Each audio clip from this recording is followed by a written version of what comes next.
হযরত মাওলানা আল্লামা আমিরুল ইসলাম বিলালী সাহেব, আমি মহতারামকে তার গুরুত্বপূর্ণ আলোচনা পেশ করার জন্য সনির্বন্ধ আহ্বান জানাচ্ছি।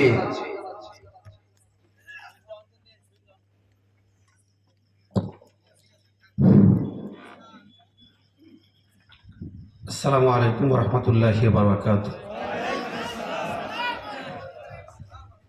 নাহমাদুহু ওয়া নাস্তাঈনুহু ওয়া নাস্তাগফিরুহু ওয়া নাউযু বিল্লাহি মিন শুরুরি আনফুসিনা ওয়া মিন সাইয়্যাতি আ'মালিনা। মান ইয়াহদিল্লাহু ফালা মুদিল্লা লাহু ওয়া মান ইউদ্লিলহু ফালা হাদিয়া লাহু।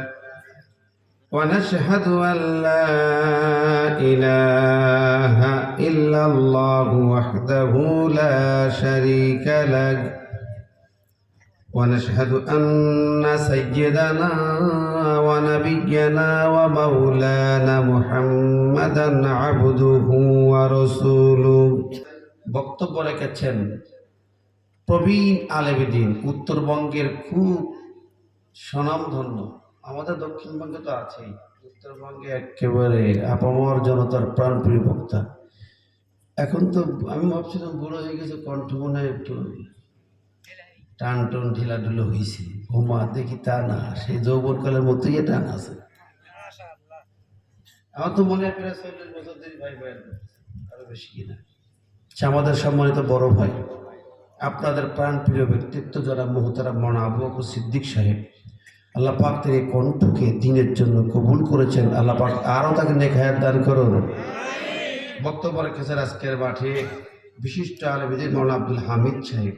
আরও মঞ্চে বসা আমাদের প্রিয় ভাই শ্যামনগর জাতীয় মুফাসসির পরিষদের সম্মানিত সভাপতি মোহতারাম মাওলানা ফজলুর রহমান সাহেব সহ সকল ওলামায়ে দ্বীন, মুরব্বিয়ান ইকরাম, যুবক ভাইরা, ছোট্ট কচিকাচারা, পর্দায় থাকা মা বোনেরা, সবাইকে জানাই আমার আন্তরিক সালাম ও শুভেচ্ছা। আসসালামু আলাইকুম ওয়া রাহমাতুল্লাহি ওয়া বারাকাতুহু। কোটি কোটি শুকরিয়া, নত শিরি অবনত মস্তকে সেই মহান মাবুদের কাছে পেশ করি, যিনি একান্ত মেহরবানি করে আজ আমাদেরকে কোরআন শোনার জন্য এই মহতি মাহফিলে কোরআনের মঞ্চে জান্নাতি পরিবেশে কবুল করেছেন। এজন্য আল্লাহর দরবারে প্রাণ ভরে কালিমাতুশ শুকর আদায় করি, বলি আলহামদুলিল্লাহ। বিশ্বনবীর রওজা মোবারকে দরুদ এবং সালাম পাঠাই, যিনি ঘুমিয়ে আছেন হায়াতুন নবী। আমি 1 সপ্তাহ হয় না, মাত্র মনে 5 দিন হয়েছে মদিনার নবীজির রওজায় সালাম পেশ করে এসেছি। মন কাঁদছে প্রতি মুহূর্তে। যিনি আপনার আমার শাফাতের কান্ডারি, হাউজে কাউসার যার হাতে, জান্নাতের চাবি যার হাতে, যিনি সারা জীবন উম্মতের জন্য কেঁদেছেন, তার ঋণ কি শোধ করা যাবে?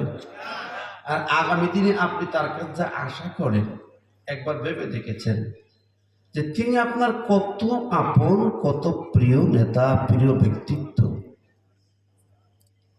যিনি ইন্তেকালের সময় যখন পাশে আপনজনরা আছেন, আয়েশা সিদ্দিকার ঘরে তিনি শুয়ে আছেন, ফাতিমা, হাসান, হোসেন, আলী সবাই আছেন, জিবরিল আমিন এসে সালাম দিয়ে বললেন, ইয়া রাসূলুল্লাহ, আজকে একজন মেহমান আছে, আপনি অনুমতি দিলে আসবেন, অনুমতি না দিলে চলে যাবেন। তাই নাকি? অনুমতি না দিলে ফিরে যাবেন, আল্লাহর অর্ডার। আচ্ছা, তো অনুমতি দেব। হুজুর বুঝতে পেরেছেন যে কে এসেছেন, মালাকুল মউত হাজির, বুঝতে বাকি নেই। নবীজি বললেন, জিবরিল, আমার একটা দাবি আছে, মেহমান আসবেন, তার কাছ থেকে করবেন, আমি আমার বন্ধুর কাছে, রবের কাছে চলে যাব, আমার আপত্তি নেই, তবে একটা দাবি, আমি চলে যাব, আমার পরে আমার এই আপনজনদের কে দেখবেন? তাই বলেছিলেন। ফাতিমাকে কে দেখবেন? হাসান হোসেন কে দেখবেন? এর জিম্মাদার কি হবে? এ কথা বলেছেন না। আপনজন কাউকে চিন্তা করলেন না, বললেন, জিবরিল, আমি চলে যাব, আমার উম্মতের জিম্মাদার হবেন কি? আল্লাহু আকবার। একটিবার আমার ফাতিমার কথা বলেন নাই, একটিবার হাসান হোসেনের কথা বলেন নাই। আয়েশা আমার কুমারী বিবি, তার অবস্থা কি হবে চিন্তা করেন নাই। শুধু বলে, জিবরিল, আমার রবের কাছেই একটাই জানতে চাই, একটা জিজ্ঞাসা, আমার ইন্তেকালের পরে আমার উম্মতের দেখাশোনার ভার কে নেবেন? আল্লাহু আকবার। আল্লাহ বলে, ডাক দিয়ে, জিবরিল জানিয়ে দাও, আমার বন্ধুকে জানিয়ে দাও, কোনো চিন্তার কারণ নাই, তোমার উম্মতের জিম্মাদার সরাসরি আল্লাহ নিজে গ্রহণ করলেন। এমন দরদি একটা নেতা বের করুন তো পৃথিবীতে, পাওয়া যাবে ভাই? জোরে বলেন। চলে গেলেন। আবার যখন হাসর হবে, পৃথিবী সব শেষ হয়ে গেল, হাসর হবে। হাসরের মাঠে মানুষ উঠবেন।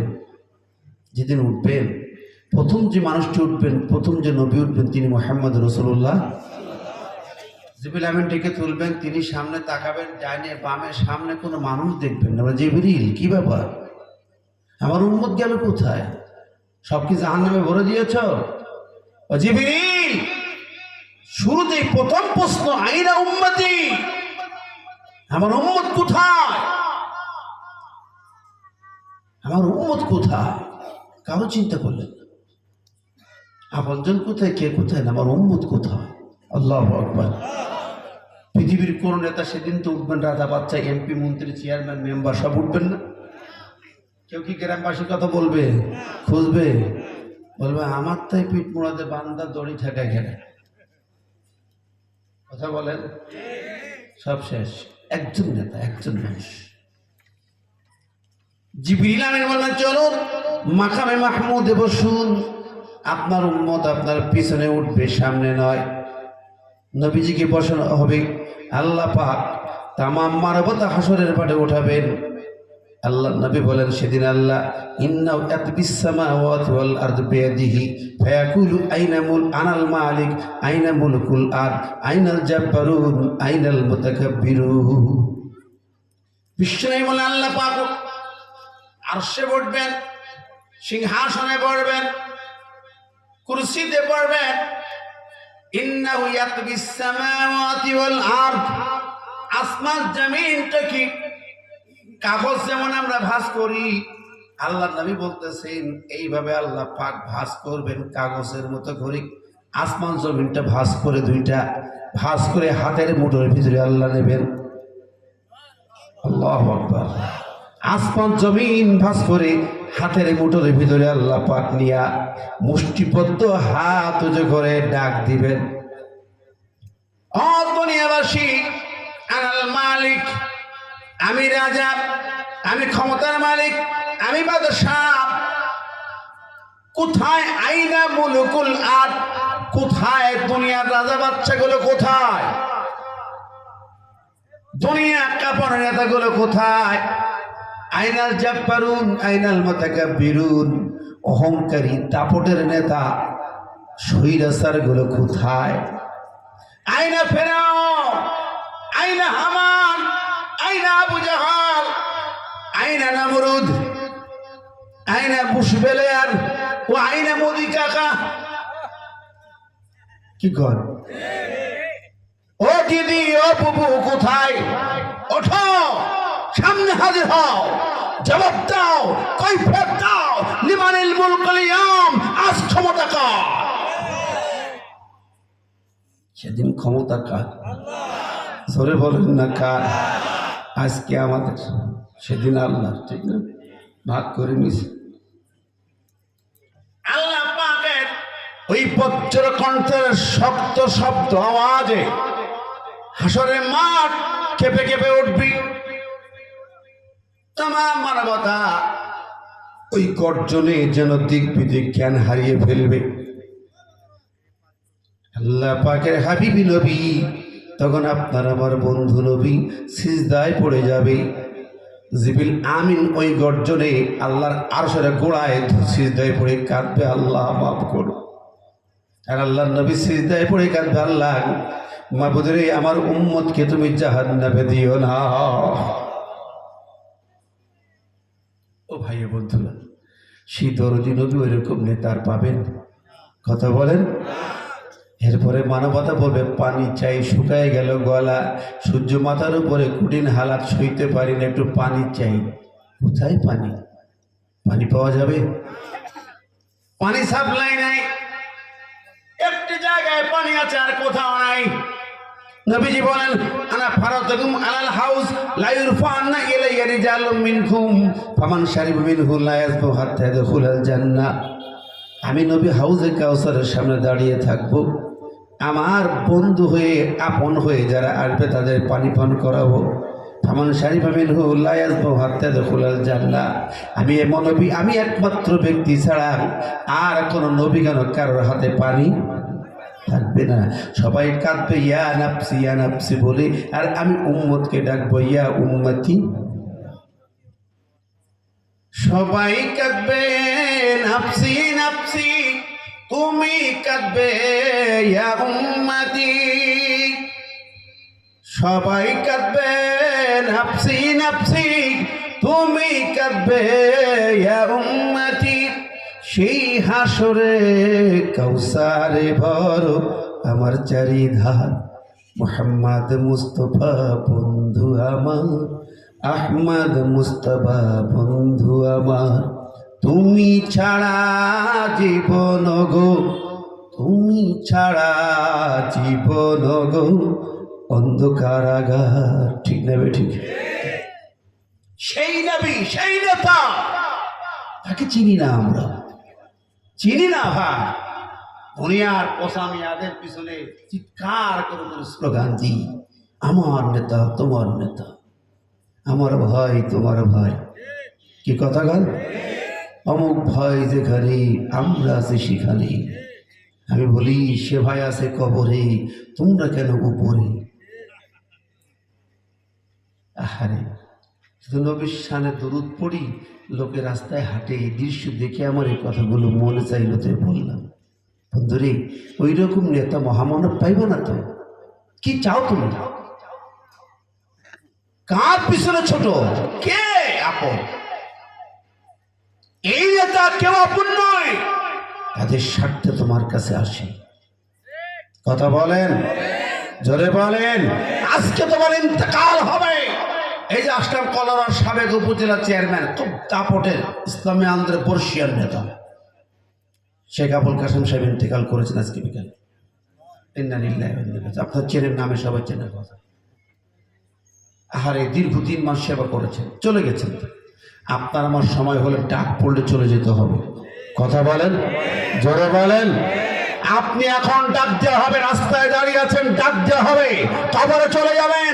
দুনিয়ার কোন নেতা আপনাকে নিবে না, আপনার সন্তান আপনাকে নিবে না, আপনার ভাই ব্রাদার স্ত্রী কেউ আপনাকে বাড়ি জায়গা দিবে না। আপনার লাশটা নিয়ে একজনের কাছে রেখে আসবেন, এক নেতার কাছে রেখে আসবেন কবরে। একজনের নামে তার কাছে হাওলা করবেন। কে তিনি? বিসমিল্লাহি ওয়া আলা বিল্লাতি রাসূলিল্লাহ বলবেন না? কেন তার কাছে রেখে এলেন? কেন তার কাছে রেখে এলেন? 2007 সালে সাবদীপকার মাহফিলে আমার দিয়ে লিখে রাখছে আমার সাবদের কবরের আলোচনা। তখন ওই যে আর্মি টাইমে এসে ঘুমোতে দেশে এক মেজর বসিয়েছে, আর এক মেজর বসিয়েছে, আমার দিয়েছে কবরের আলোচনা। থামানো দরকার বিলালি। তাই বললাম কবরে যা গেলেও তো চলবেন। তাহলে আপনাকে মারা যাবেন, কবরে রাখবেন কার নামে, কার দলে? বিসমিল্লাহি ওয়া আলা মিল্লাতি রাসূলিল্লাহ। ঠিক না ঠিক? আল্লাহর নামে, রসুলের দলে। জীবন্ত থাকতে নবীর দল করেন নাই, রসুলের দল করেন নাই। নবীর দলের কর্মী, রসুলের দলের কর্মী, আলেমদের নামে মিথ্যা মামলা দিয়ে হয়রানি করে জেল খাটিয়ে রক্ত ঝরিয়েছেন, জীবন কেড়ে নিয়েছেন। আজকে আপনি মারা যাবেন, নবীর দলে আপনাকে রাখা হবে কেন? কোন কারণে নবীর দলের কর্মী হয়ে যাবে?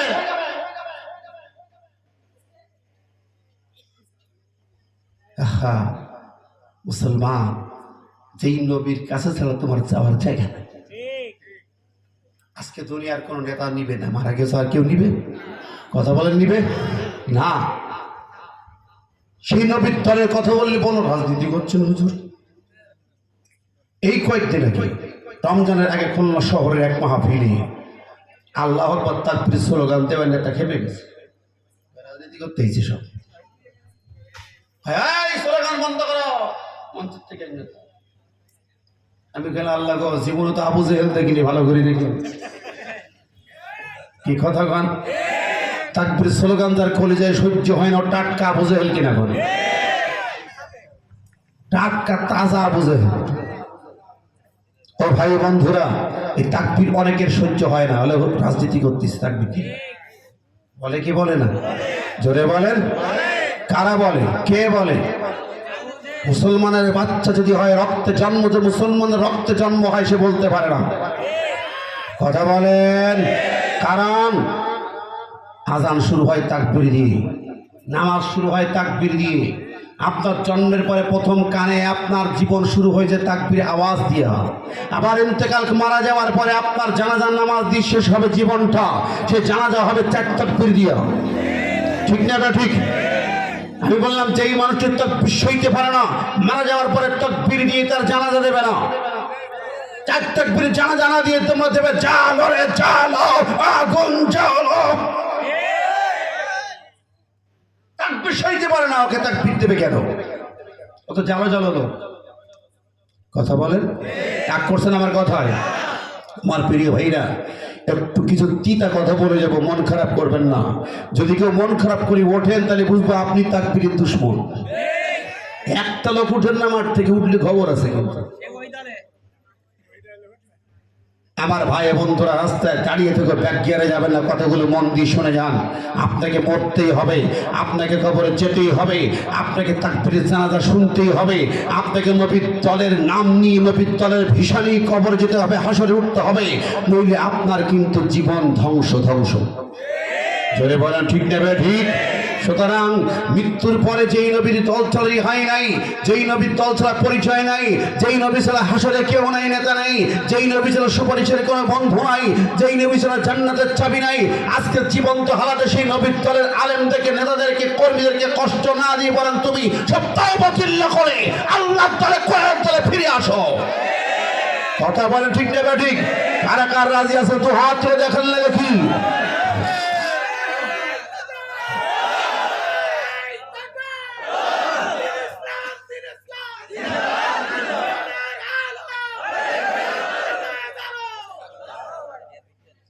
আল্লাহ পাক কবুল করুন। জোরে বলি আমিন। আরো জোরে আমিন। প্রিয় হাজরিন, আমি আপনাদের সামনে এখানে এসে দেখলাম মাশাআল্লাহ, গতকাল আমার প্রিয় ভাই বন্ধুবর অধ্যাপক ডক্টর মোহাম্মদ ফয়জুল হক ভাই আলোচনা করেছেন সারা দেশের খ্যাতিমান তাফসীর করো, জান জন্য প্রাণ জন্য তাফসীর করো। কি বলেন ঠিক না? আরে কোন ছাড়া থেকে কথা বলেছেন যেন? তাফসীর মাহফিল না, 15 বছর ধরে তাফসীর শুনতেছেন। এই মাঠ তাফসীরের মাঠ, তাই না? তো আমি চিন্তা করলাম আমি কোন সূরাতে কথা বলবো। আমার মনে টানলো, আসলাম তো কয়দিন আগে মদিনা থেকে, মদিনার আলোকে কিছু কথা বলি। সূরা আনফাল থেকে আমি তেলাওয়াত করেছি, অনুবাদ শুনিয়েছি। আমি গত কয়েকদিন আগে, মাসের মনে হয় 5 তারিখ, সম্ভবত 10 দিন হয় নাই, বদরের মাঠে ছিলাম, অনেকক্ষণ কাটিয়েছিলাম। বদরের মাঠে নাজিল হওয়া আয়াত কয়েকটা আমি তেলাওয়াত করেছি। বাস্তব দৃশ্যগুলো অঙ্কন করতেছিলাম সেখানে বসে বসে, আর চোখের পানিতে বালুকণার সাথে মিশাচ্ছিলেন আল্লাহ এই বালুর পাহাড়টাকে জাবালে মালাইকে কেন বলা হয়? ওখানে বদরের মাঠে বিশাল পাহাড়, বালুর পাহাড়টাকে জাবালে মালাইকে বলা হয়, ফেরেশতাদের পাহাড় বলা হয়। তাদের পাহাড়, ফেরেশতাদের পাহাড় কেন বলা হয় সেই চিন্তা করতেছিলাম। তো আজকে কথাগুলো মনে আসলো, তাই এই আলোচনা পেশ করতেছে। মনোযোগ আছে আপনাদের? আল্লাহ পাক কবুল করুন আমিন। তাফসীরের ময়দান, ঐতিহাসিক তাফসীরের মাহফিল আপনারা করেন, আর যেহেতু ফয়জুল আকবর নাম দেখেই বুঝতে পারছি আপনারা ভালো তাফসীর কারকদের নিয়ে আসেন। আমি নগণ্য ছোট্ট একজন তাফসীরের ছাত্র, তাফসীর কারক না, তাফসীরের একজন ছাত্র। আমি ছাত্র হিসেবে যতটুকু পড়েছি সেই আলোকে কিছু কথা বলতে চাই। আপনাদের আলোচনার মোটিভ, তাফসীরের ধারণা, কনসেপশন আপনাদের আছে, এজন্য সেদিকে আমি চাচ্ছি না। তবে এটুকু বলতে চাই প্রিয় ভাইরা, কোরআন যেহেতু সূরা আনফাল নাজিলের, একদম নাজিলের প্রেক্ষাপটে আমাকে আসতে হবে। মাহে রমজান ছিল বদরের মাঠে, বদরের ময়দান ছিল কোন মাসে? একটু কথা বলি, কোন মাসে? আমরা কেবল রমজান পার করে আসলাম নাকি? তো রমজান আমরা পার করলাম কিভাবে? যারা এখানে আছেন কি সুন্দরভাবে তারাবি নামাজ পড়েছি, সিয়াম পালন করেছি, ইফতার খেয়েছি, সেহরি করেছি নাকি?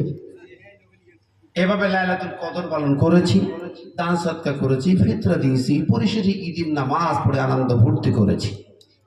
আবার ঈদের নামাজের 3 দিন পরে আমরা আবার পয়লা বৈশাখে বেশ সুন্দর মঙ্গল শোভাযাত্রাও করেছি। কি কথা বলেন? আপনারা করেন নাই, আমাদের বাংলাদেশের মানুষেরা করেছে। যাক, তো এই রমজানে আমরা যা করলাম, কি কি কাজ করলাম, আমার আমল আমার নবীর আমল ঠিক আছে কিনা আমি জানি না, তবে আমার যেটা মনে হয় কিছুটা ব্যতিক্রম আছে। আসল মূল জিনিসটা ভুলে যাই। মনে হাবিবুর রহমান সাহেব কুষ্টিয়ার মরহুম, উনি সংসদে 92 সাল, আমার মনে আছে আমি ঢাকা বিশ্ববিদ্যালয়ের ছাত্র তখন সংসদে গেলাম শেখ হাসান আলী ভাই এমপি সাহেবের সাথে। উনি বলছেন যে যার সিলাই সিন্নি খাইলে মোল্লা সিল্লিলা। ওনার বক্তব্য শুরু হলো এই ছন্দ দিয়ে, মাননীয় স্পিকার, যার সিলাই সিন্নি খাইলে মোল্লা সিল্লিলা। তা আমরা এই কথা গ্রামগঞ্জে আছে না, এই কথাটা মানে কি? আমি ওই জন্য বললাম রমজান কার ওসিলায়, কেন, কি এর হাকিকা? রমজান শব্দটা কোরআনে একটা আয়াতে আছে, মাত্র একটা আয়াত। আল্লাহ কি বলেছেন? শাহরু রমাদানাল্লাযী উনজিলা ফীহিল কুরআন হুদাল লিন-নাসি ওয়া বায়্যিনাতিন মিনাল হুদা ওয়াল ফুরকান। শাহরু রমজান, এই রমজান মাস, এই মাসে কোরআন নাজিল করা হয়েছে। আল্লাহ এটা দিয়ে শুরু করেছেন, পরে আসছে সিয়াম। কোরআনের 2টি বিষয় বলা হয়েছে, আগে রমজান মাসে কোরআন নাজিল করা হয়েছে এই কথা বলা হলো, পরে আসছে সিয়ামের বর্ণনা। কি ঠিক না বেঠিক? তো রমজান মাসের মর্যাদা বৃদ্ধির কারণ কি? ইন্না আনজালনাহু ফি লাইলাতিল কদর ওয়া মা আদরাকা মা লাইলাতুল কদর লাইলাতুল কদরি খায়রুম মিন আলফি শাহর। আল্লাহ পাক শুরু করেছেন ইন্না আনজালনাহু, আমি কোরআন নাজিল করেছি, এটা দিয়ে শুরু। কদরে, কদরের দাম বাড়ছে কোরআনের জন্য, রমজানের মর্যাদা কোরআনের জন্য।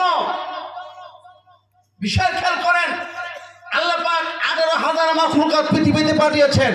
এই মাখলুকাতের ভিতরেই সেই মাখলুকের দাম বেশি যেই মাখলুকের কাছে কোরআন আসছে, তার নাম মানুষ। ঠিক না ঠিক? এই মাখলুকাতের ভিতরেই, মানুষের ভিতরেও হাজার হাজার নবী আসছেন, তাদের উম্মত ছিল পৃথিবীতে। ওই উম্মতের দাম বেশি যেই উম্মতের কাছে কোরআন এসেছে। হাজার হাজার নবীর ভিতরে সেই নবীর দাম বেশি যেই নবীর কাছে কোরআন এসেছে। ওই নবীর উম্মতের দাম বেশি। আবার দেখেন 12 মাস ভিতরেই একটা মাসের দাম বেশি যেই মাসে কোরআন এসেছে। ঠিক না ঠিক? আবার দেখেন সেই মাসের 30 রাতের ভিতরে একটা রাতের দাম 1000 মাসের চেয়ে বেশি যেই রাতে কোরআন নাজিল করা হয়েছে। তাহলে কোরআনের ওসিলায় রমজানের এত দাম। ঠিক না বলুন? সারা রমজান পার করলেন, কোরআনকে চিনলেন না, যার ওসিলায় সিন্নি খাইলি মোল্লা চিনলি না। কি বলেন? ঠিক না ভাই ঠিক?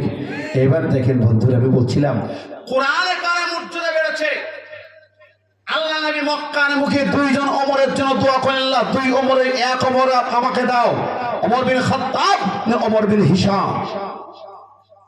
ওমর বিন খাত্তাব কি চিনি, ওমর বিন হিশামকে চিনেন না তো মনে চিনেন? ওমর বিন হিশামের লকব হচ্ছে আবু জাহেল, ওর আসল নাম ওমর।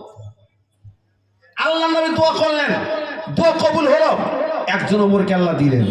একজন ওমর কোরআন শুনে, কোরআনের সুরে নিজেকে মিলালেন, বুকটা মিলালেন। তার বাড়ি কোথায়, সে আছে কোথায়? মদিনায় নবীর রোজার পাশে ওমর বিন খাত্তাব শুয়ে আছে। প্রতিদিন লক্ষ লক্ষ মানুষ নবীকে সালাম জানায়, ওমরকে একটা সালাম জানায়।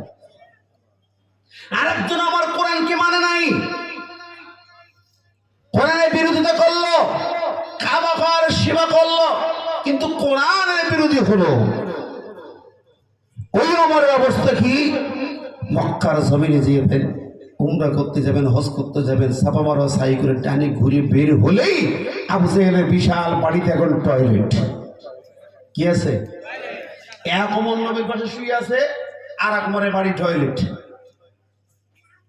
কোরআনের বিরোধী হলো, বাড়ি হয়ে গেল টয়লেট। আর কোরআনের বন্ধু হলো গায়ে জ্বলানো, সে নবীর পাশে শুয়ে দুনিয়ার মানুষের সালাম গ্রহণ করছেন। সুবহানাল্লাহ।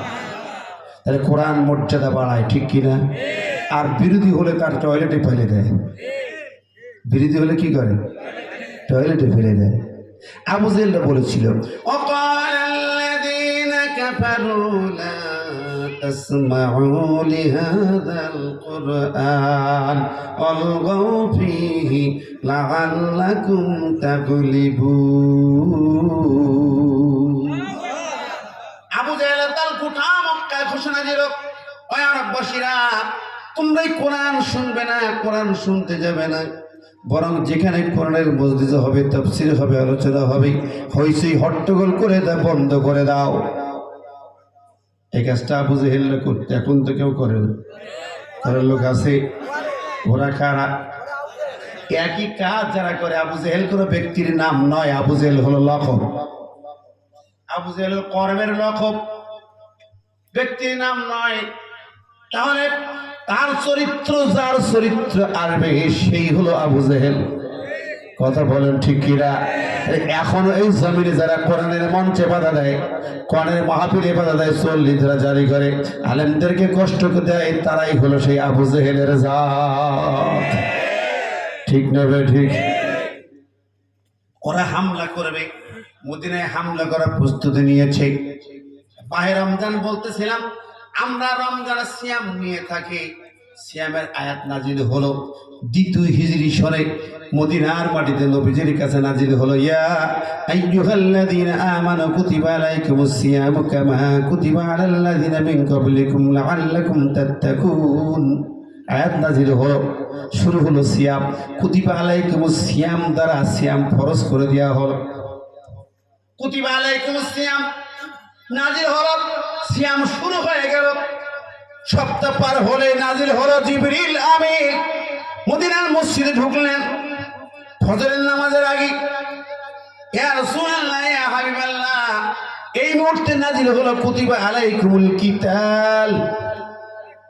একই সূরা, সূরা বাকারা 183 নম্বর নাজিল হলো কুতিবা আলাইকুমুস সিয়াম, আর 216 নম্বর আয়াতে নাজিল হলো কুতিবা আলাইকুমুল কিতাল। কুতিবা আলাইকুমুস সিয়াম নাজিল হলো, সবাই খুশি, সিয়াম পালন করে, কোনো আপত্তি কেউ করে নাই। যেই না কুতিবা আলাইকুমুল কিতাল নাজিল হলো, কিছু মুনাফিক ছিল, তারা বলতেছেন, ও নবী গো, লিমা কাতাবতা আলাইনাল কিতাল। এখন কেন, লিমা মানে কেন, হয় কেন যুদ্ধ ফরজ করা হলো, সিয়াম ফরজ করা হলো, কি সুন্দর সিয়াম পালন করি, আর এই রোজার মধ্যে কেন যুদ্ধ ফরজ করা হইল? চোখ মোটা মোটা হয়ে গেছে, যুদ্ধ ফরজ করা হইলো কেন? সিয়াম তো ভালো। এখনো আছে না নাই? ইমাম সাহেব সারা রোজার মাস সিয়াম সিয়াম করেছে, রাত দিন চিৎকার করে করে মানুষ ডেকেছে, কেউ রাগ করে নাই। কিন্তু যদি কুতিবা আলাইকুমুল কিতাল দিয়ে যুদ্ধ যুদ্ধ করে কি চিৎকার করে, তখন গ্রামে ওই লোকের ইমামতি রাখবেন না আপনারা? এই মাওলানা, যুদ্ধ যুদ্ধ করো, তালেবান নাকি তুমি? তুমি কি জঙ্গি? ভাগো, তোমার দ্বারা ইমামতি দরকার নেই। ওই মুনাফিকরা আর এরা কারা? কথা কন। কুতিবা আলাইকুমুস সিয়াম কার? আল্লাহর। কুতিবা আলাইকুমুল কিতাল কার? আকিমুস সালাত নাজিল হলো, নামাজ কায়েম করো, খুশি হবেন, কেউ রাগ করবেন না। কিন্তু আকিমুদ্দিন যদি বলা হয়, কলিজা ঝুলে যায়। কথা বলেন। আমি আকিমুস সালাতের বয়ান করব, নামাজরা বয়ান করব, কেউ রাগ করবে? যেই বলবো আকিমুদ্দিন, মানুষের তৈরি আইন চলবে না, বাপদাদার আইন চলবে না, আমেরিকার আইন চলবে না, দিল্লির আইন চলবে না, রাশিয়া চীনের আইন চলবে না, বঙ্গবন্ধুর আইন চলবে না, শহীদ জিয়ার আইন চলবে না, বুবুর আইন চলবে না, দিদির আইন চলবে না, মানুষের আইন চলবে না। আকিমুদ্দিন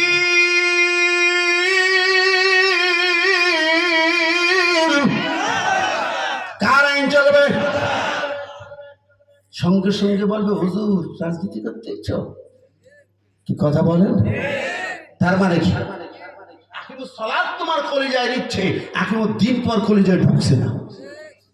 এই কলিজা তোমার ইসলামের কলিজা না, এই কলিজা মুসলমানের কলিজা না। তোমার ইমান বলতে কিছু নাই। তুই একটা অংশ মানো, আর একটা মানো না। উবুদুল্লাহ ওয়াস্তানিবুত তাগুত। উবুদুল্লাহ বলবো, ইবাদতের কথা বলবো। এই ইবাদত করে বহুত সব পাবা, খুশি হয়ে যাবে। যেই বলবো অস্তানিব তাগুত, বাবা তাগুত বর্জন করো, তাগুত বর্জন করো, শয়তানি নিয়ম নীতি বর্জন করো। আল্লাহ বিরোধী যত আইন তোমার রাজপ্রাসাদে আছে ছিঁড়ে ফেলো। আল্লাহ বিরোধী যত আইন তোমার আইন আদালতে আছে ওই আদালত চলবে না। আল্লাহ বিরোধী আইনটি অ্যাসেম্বলি চলবে না, সংসদ অধিবেশন চলবে না, অফিস চলবে না, প্রশাসন চলবে না। একটি জায়গা আল্লাহর আইন ছাড়া চলতে দেওয়া হবে না, হবে না, হবে না। কলিজা ফেটে যাবে তার কথা বলেন। বলবো হুজুর এই বক্তৃতা শুনতে তোমাকে তো নিয়ে আসিনি, ঠিক না ঠিক? আমি কোরআনের কথাগুলো তুলে ধরলাম, এক পাশে একটা আর একটা দুইটা দুই পাশে রেখে। ও ইমানদার মুসলমান ভাইরা, আপনি কোন ইমানের দাবিদার? আমার নবীর কাছে নাজিল হলো কুতিবা আলাইকুমুস সিয়াম, নাজিল হওয়ার 10 দিন পরে কুতিবা আলাইকুমুল কিতাল নাজিল হলো। বদর যুদ্ধে চলো, যুদ্ধ খরচ। আমরা বলতাম নবী কি সুন্দর মাহে রমজান, রোজা থাকি, ইফতার করে সেহরি খায়, দৃশ্যে কলিজা জ্বলায় যায় গো নবী, এর মধ্যে যুদ্ধ ঢুকায়ও না। সাহাবেরা বলছিলেন নাকি? বলেছিলেন। ও ভাইরা আমার, অবাক হওয়ার বিষয় হলো বিশ্বনবী সরওয়ারে কায়নাত মুহাম্মদ রাসূলুল্লাহ সাল্লাল্লাহু আলাইহি ওয়াসাল্লাম সেনাপতি হয়ে 313 জন সাহাবী নিয়ে বদরের মাঠে ছুটলেন।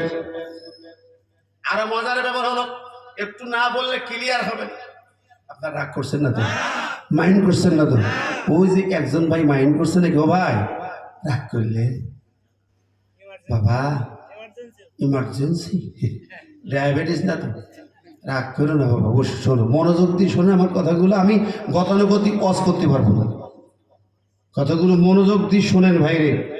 নবীজি মদিনার মসজিদ থেকে বের হচ্ছেন ফজরের নামাজে, সাহাবীরা আমার সঙ্গে কে কে জান্নাতে যাবে বলেন নাই? বদরে চলো, যুদ্ধে চলো, কে কে জান্নাতে যাবে তাই এটা আহ্বান করেছে। কে কে যাবে জান্নাতে? জান্নাতটা কোথায়? মসজিদে নববীর থেকে বলছে জান্নাতে যেতে হবে আমার সাথে। তা জান্নাত অন্য জায়গায় নাকি? জান্নাত এই জায়গায় না, অন্য জায়গায়। কত দূর? 160 কিলোমিটার দূর। ধুধু মরুর ময়দান, বালুর মাঠ পদ। মদিনার মসজিদ থেকে নবী বললেন বের হও। নবীর দল বের হচ্ছে মদিনার মসজিদ থেকে, আর আবু জাহেলের দল বের হচ্ছে মক্কার মসজিদুল হারাম থেকে। মক্কা শরীফের কাবা ঘরের মাঠ থেকে, কাবার চত্বর থেকে আবু জেহেল বের হল। এখন দেখেন, আমরা জানি কাবা শরীফ আল্লাহর ঘর, মসজিদ হারাম আল্লাহর ঘর। যেই জায়গার দাম এত বেশি, ওখানে 1 রাকাত নামাজ আপনার এলাকার 1 লক্ষ রাকাত নামাজের সমান, ঠিক না ভাই? ঠিক।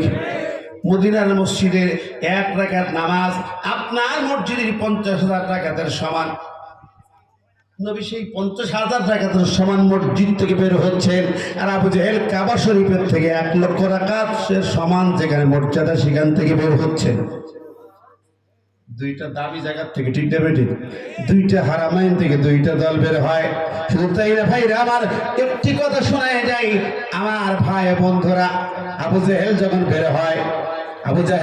বের হয়, কাবা শরীফ থেকে, মক্কার জমিন থেকে 1000 সেনাদল নিয়ে কাবা শরীফ তপ করলেন, কালা পাথরের চুমা খেলেন।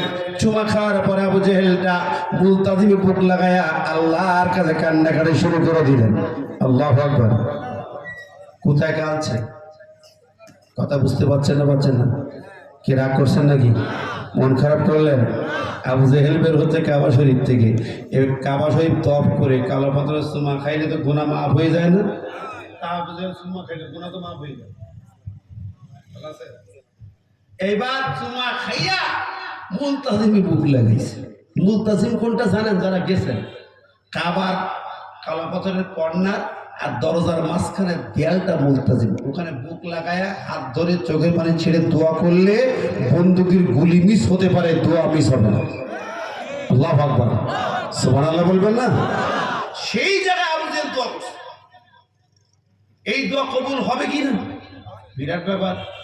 এখানে দোয়া করে, তাও কি দোয়া করছে? যে আল্লাহ ও খাবার বাড়ি, আমরা মুহাম্মদের বিরুদ্ধে যুদ্ধ যাচ্ছি।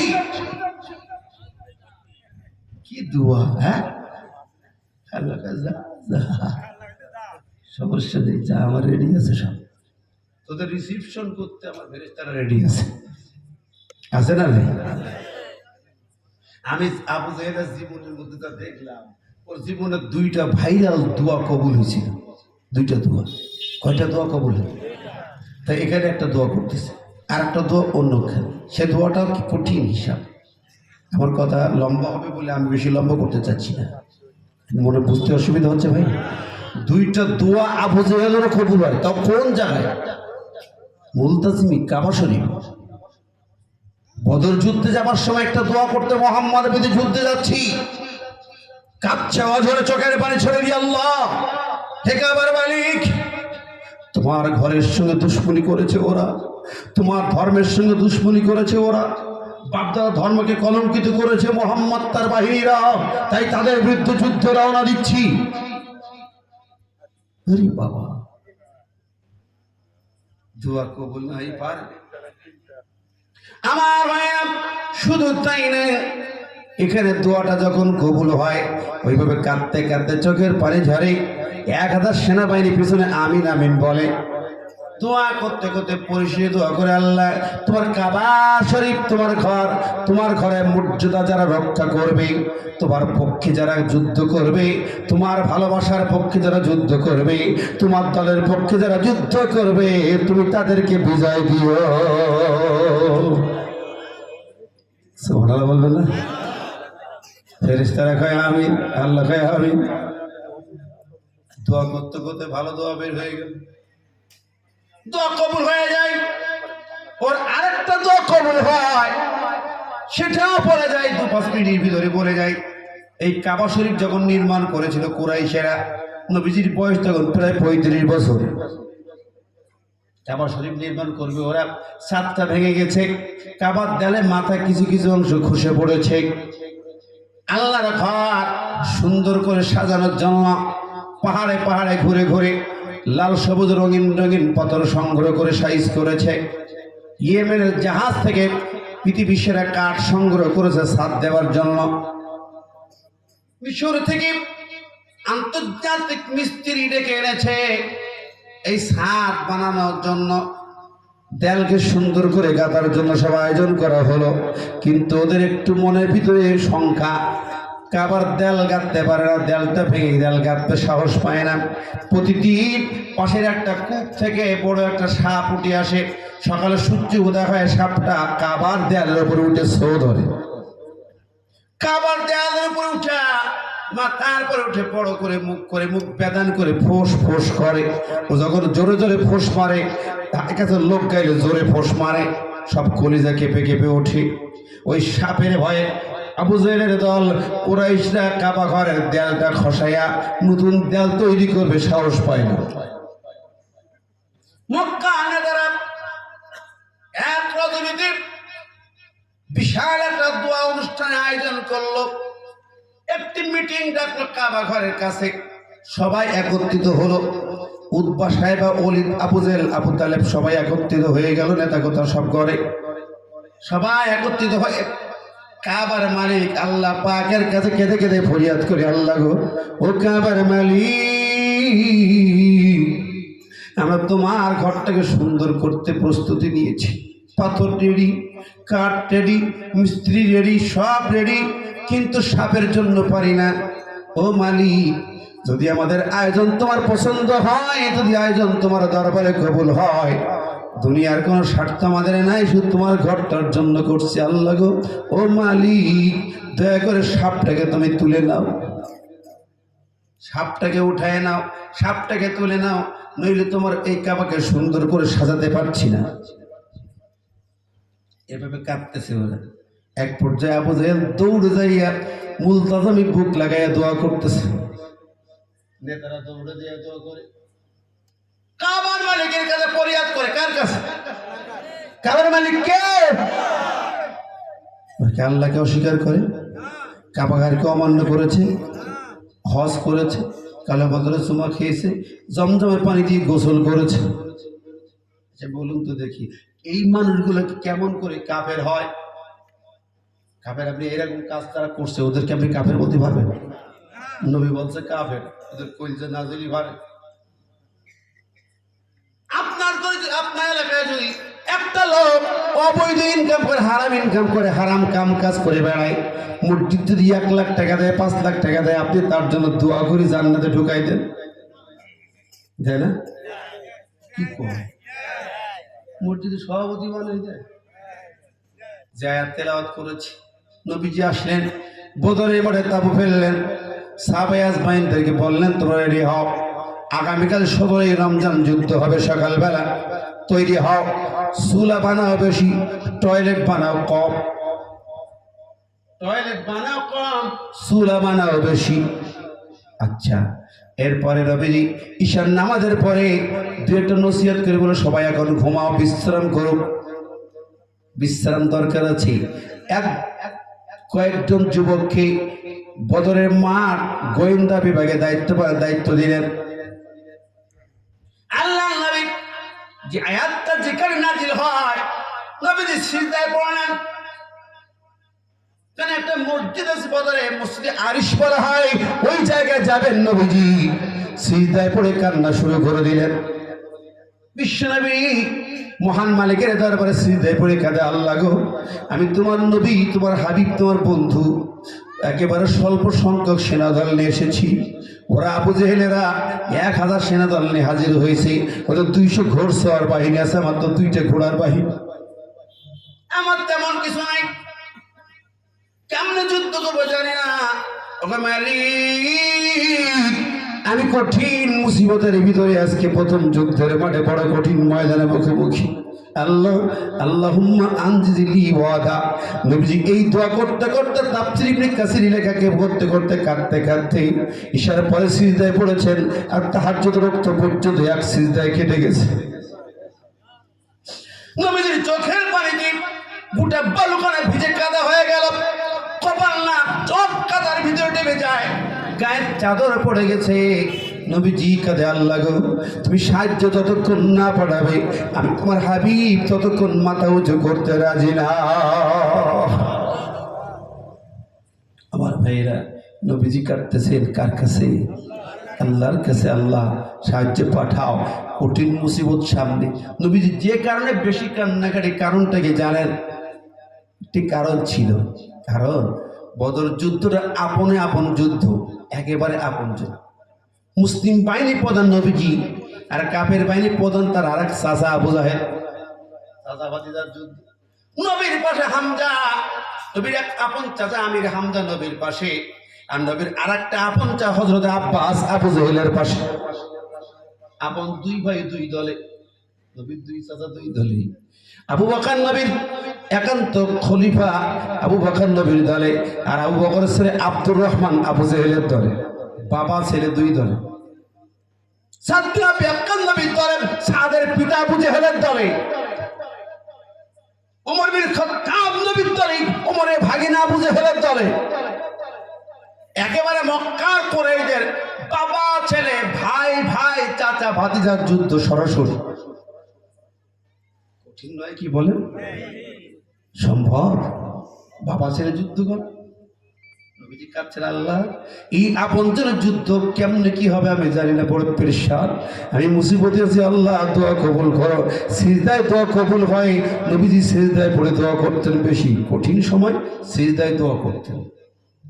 আপনি যত বিপদে পড়বেন, দুনিয়ার মানুষের কাছে যাবার আগে যদি তাহাজ্জুদের সময় উজু করে আল্লাহকে একটা সিজদা দিয়ে আল্লাহকে আগে বলতে পারেন, মানুষের কাছে দাবি করার আগে, মানুষকে বলার আগে একটু আল্লাহকে যদি বলতে পারেন, বিশ্বনবী বলেন, বান্দারে যত বড় মুসিবত হোক, সমস্যা হোক না কেন, চোখের পানি ছেড়ে দিয়ে যখন কবি সিজদায় যাবে তাহাজ্জুদের সময়, তোমার কপাল মাটিতে ঠেকাইয়া কাঁদতে কথা বলবে, দোয়া করবে, তোমার চোখের এক ফোঁটা পানি জমিনে পড়ার আগে আল্লাহর দরবারে তোমার দোয়া কবুল হয়ে যাবে।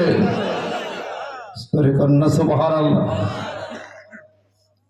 কি দোয়া কবুল হয় না সিজদায়? 2021 সালে, 2021 সালের একটি ঘটনা, আন্তর্জাতিকভাবে ইন্টারন্যাশনাল পোর্টালে নিউজটা আসছিল। এটা ইটালিয়ান বিমান আটলান্টিক মহাসাগর পাড়ি দিচ্ছে উপর দিয়া, সাগর বরাবর মাঝখানে যখন বিমানটা উপরে, হঠাৎ করে বিমানের ইঞ্জিন অফ হয়ে যায়। পাইলট ঘোষণা দিল, dear passenger, the engine off, please alert. Engine off হয়ে গেছে, অ্যালার্ট হওয়ার, সতর্ক হও। তখন তো যাত্রীদের কান্নাকাটি হাউমাউ শুরু হয়ে গেছে। পাইলট দরজা একটু ভাগ করে কান্নার শব্দ দিকে তাকায়, দেখছে হায় রে, বাবার জন্য, মায়ের জন্য, সন্তান, বিবির নাম ধরে ধরে চিৎকার করে কাঁদে। আর দেখা হবে না, এ তো 10 মিনিট না 20 মিনিট যাবে সর্বোচ্চ, হয় চলবে, ডুবে যাবে। কান্না শেষ থাকে। পাইলট বলছে, my dear passenger, there is no way, please don't cry, please pray to lord, pray to God, pray to Allah. ও যাত্রীরা, কোনো পথ নাই, কেঁদে লাভ নাই, কেঁদো না, দোয়া করো প্রভুর কাছে, একটু দোয়া করো, আর কোনো পথ নেই। আল্লাহু আকবার।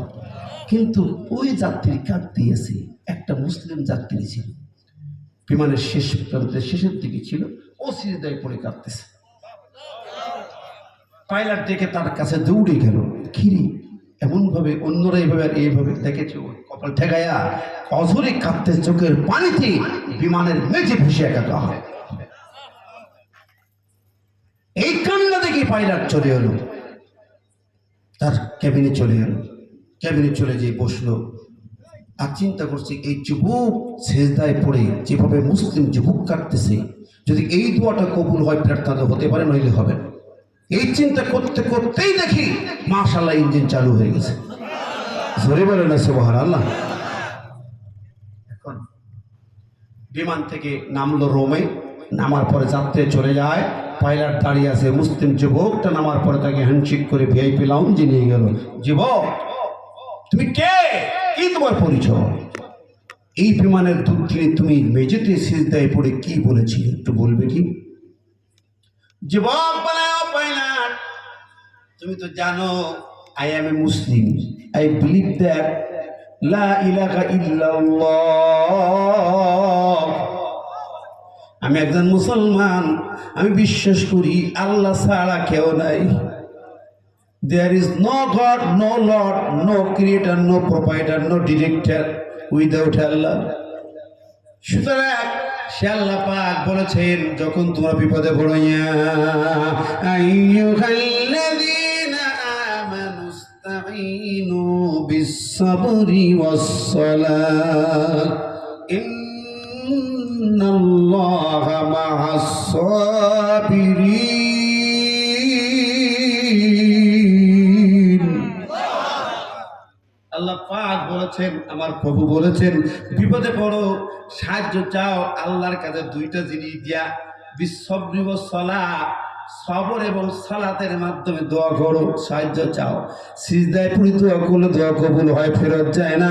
এই আশা ভরসা নিয়ে আমি আল্লাহর কাছে কেঁদে পদে বলেছি, আল্লাহ গো, তুমি যদি আমাদের বিমানটা ধ্বংস করে দাও, যদি নাকি অচল করে রাখো, আমরা মারা যাবো, তোমার লাভ কি হবে? যদি তুমি সাহায্য করো, রহমত দিয়ে ধন্য করে দাও, তোমার তো লস হবে না। আল্লাহর কাছে কেঁদেছি, আর আমার বিশ্বাস ছিল আমার আল্লাহ পাক ফেরাবেন না। পরে বুঝেছি, মুসলিম যুবক, আমার বিশ্বাস হয়েছে দুনিয়াতে no power, no lord without Allah. আমি বিশ্বাস করলাম আজ, ও যুবক রে, হাতটা তোমার হাতে রাখি, আর বলতে চাই, তুমি আমাকে কালেমা পড়ায় দাও, লা ইলাহা ইল্লাল্লাহ মুহাম্মাদুর রাসূলুল্লাহ সাল্লাল্লাহু আলাইহি ওয়াসাল্লাম। আমার ভাইরা, তো সিজদায় দোয়া কবুল হয়। নবীজি সিজদায় কাঁদলেন কোন পর্যন্ত? ঈশার পর থেকে তাহাজ্জুদ রক্ত পর্যন্ত, বদরের মাঠে। মনে আছে কথা ভাই? খেলা আছে না নাই? আমরা বিপদে পড়ে কাঁদবো কার কাছে? না মাজারে যাব? মাজারে যাবেন? দরবারে যাবেন? দে রে বাবা দে, এটা ছেলে দে। হ্যাঁ হ্যাঁ হ্যাঁ, কি আছে না নাই? আরে বাবা রে, কি বিশ্বাস, কি বিশ্বাস! কেউ ফেরে না খালি হাতে। নাউজুবিল্লাহ, শিরকি কথা, পুরো শিরিক, 100% শিরিক কথা। কেন? ও মুসলমান, কোথাও যাবে না, মাজারে না, বাজারে না, নেতার কবরে না, নেতার কাছে না, কাঁদবে আল্লাহর কাছে, চাইবে আল্লাহর কাছে। ঠিক নেবে? ঠিক। আমার বন্ধুরা বিশ্বনবী কাটতেছে, কেঁদে কেঁদে ভেসে যায়। আবু বকরের ঘুম ভেঙে গেল। ইয়া রাসূলুল্লাহ কাঁদবেন না, চাদর করে উঠাই দেন, নবীকে ডাকে। নবী ডাক শোনে না। আল্লাহ পাক বলে, জিবরিল আর দেরি করো না, যাও যাও। আমার হাবিবের কান্না আবু বকর টের পেয়ে গেছে। আমি আল্লাহ শুনতেছিলাম কান্নাগুলো, আমি ভালো লাগতেছিল। আমার হাবিব কেমন ভাবে আমাকে চিনে আমি দেখতেছিলাম। আমি তো রেডি করে রেখেছি, জিবরিল আর দেরি নয়, যাও যাও যাও, আমার বন্ধুকে ডেকে তোর সাহায্য নিয়ে যাও। চলে এলেন জিবরিল আমিন। এই সূরা আনফালের 9 নম্বর আর প্রথম যেটা তেলাওয়াত করে যে নাজিল হলো, জিবরিল আমিন নবীরে মাথা উঁচু করুন, শুনুন।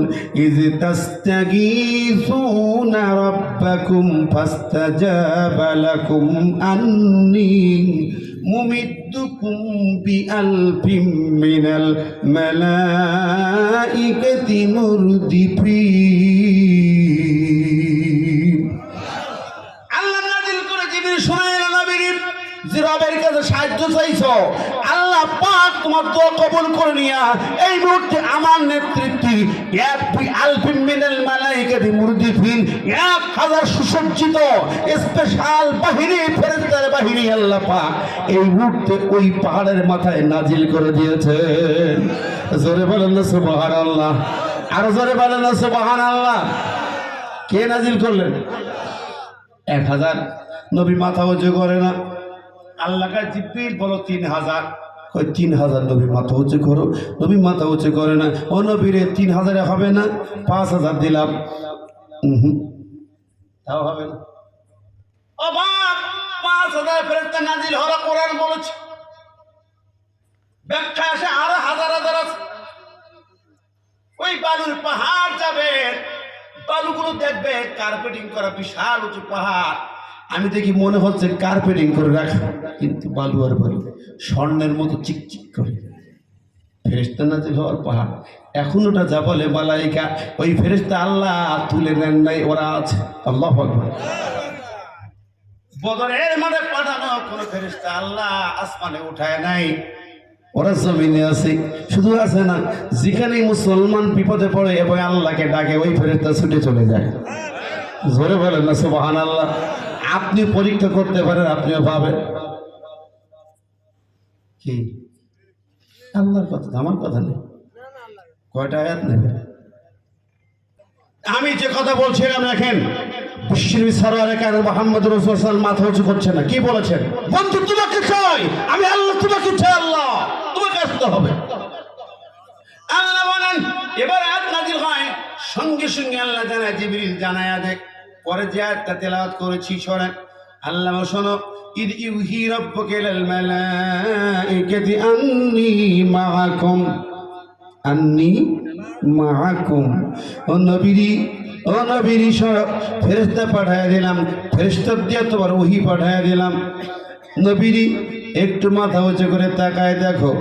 ওছো মাথা উঁচু করো, দেখো না আন্নী মাআকুম, তোমার বন্ধু তোমার দুয়ারে হাজির। জোরে বলেন না সুবহানাল্লাহ, আর জোরে বলেন না সুবহানাল্লাহ। যে নামে ইব্রাহিমে আগুন হলো পানি, ডাকের মতো ডাকলে সাড়া দেবেন তিনি, রে মন সাড়া দেবেন তিনি। ঠিক যাবে ঠিক।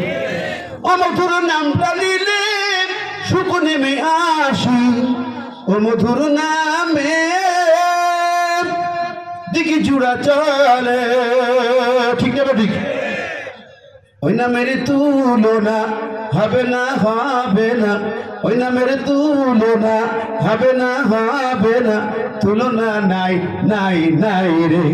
ঠিক কিনা কর? আল্লাহু আকবার বলো, আল্লাহু আকবার, আল্লাহু আকবার বলো, আল্লাহু আকবার। আমার ভাই বন্ধুরা, বুঝছিলাম আল্লাহ পাক সরাসরি বদরে আসে। আল্লাহ পাক নবীর কাছে এলেন যুদ্ধের ময়দানে, কঠিন ময়দান। ফেরেশতা নাজিল হলো, আল্লাহ নিজে এলেন। আমার আল্লাহ পাক আন্নি মাকুম বললেন। অনেক আয়াত আছে যখন মুসাকে আল্লাহ পাঠায়, যাও ইজহাব ইলা ফিরআউনা ইন্নাহু তাগা, ফিরআউনের কাছে যাও। মুসা কয় আল্লাহ কেমনে যাব, আমি তো ওয়ারেন্টের আসামি, 8 বছর পালাই থাকলাম, সে তো খুঁজতেছে, গেলেই তো ধরবে, আগে পিঠ মনে দিয়ে বাঁধবে।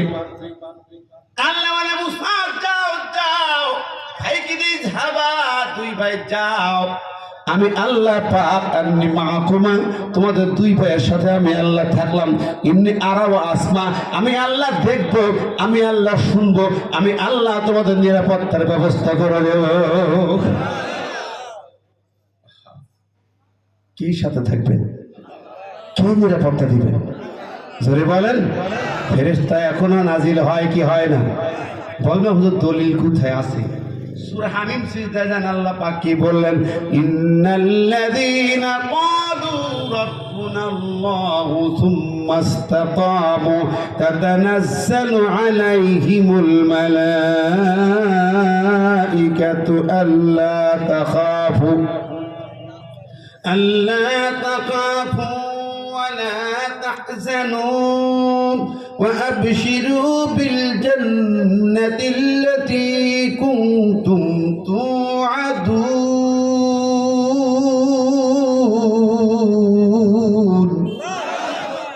الله বলল সব ঈমানদাররা ফেরেশতা নাজিল হয় হবে দলিল নাও। যে ব্যক্তি নাকি আল্লাহর পরিপূর্ণ ঈমান নিয়ে রাজপথে দাঁড়িয়ে যাবে, ইস্তাকামু, বাতিলের মোকাবেলায় সত্য অনার ভিতর থাকবে, বাতিলের কাছে মাথা নত করবে না, মার খাবে, কষ্ট পাবে, রিমান্ডে নেবে, যাই করুক না কেন, ওই মুহূর্তে আল্লাহ বলে তাতানাজ্জালু আলাইহিমুল মালাইকা, তাতানাজ্জালু আলাইহিমুল মালাইকা, তাতানাজ্জালু ফেল মালাইকা ফাইল, তাতানাজ্জালু ফেল, ফেলে মুজারে কি, ফেলে মুজারে আজিজ ভাই, ফেলে মুজারে মানে কি? Present tense and future tense, বর্তমান ভবিষ্যৎকালে অর্থ দেয়। ফেরেশতা নাজিল হচ্ছে, হবে, কিয়ামতের আগ পর্যন্ত ফেরেশতা নাজিল হবে। কে বলছেন? কার কাছে নাজিল হবে? যেই ব্যক্তি ঈমানের পরে রাজপথে বলিয়ান থাকে, অনার অবিচল থাকে, দিন কায়েমের রাস্তায় সিংহ পুরুষ নির্ভীক হবে, তার কাছে ফেরেশতা নাজিল হবে। যখন তাকে ফাঁসির মঞ্চে নেবে ফেরেশতা নাজিল হবে, যখন তাকে রিমান্ডে নেবে ফেরেশতা নাজিল হবে, যখন তাকে কারাগারে নেবে ফেরেশতা নাজিল হবে, যখন তাকে ক্রস ফায়ারে নেবে ফেরেশতা নাজিল হবে। কোনদিন ঈমান হারা হবে না, হবে না, হবে না।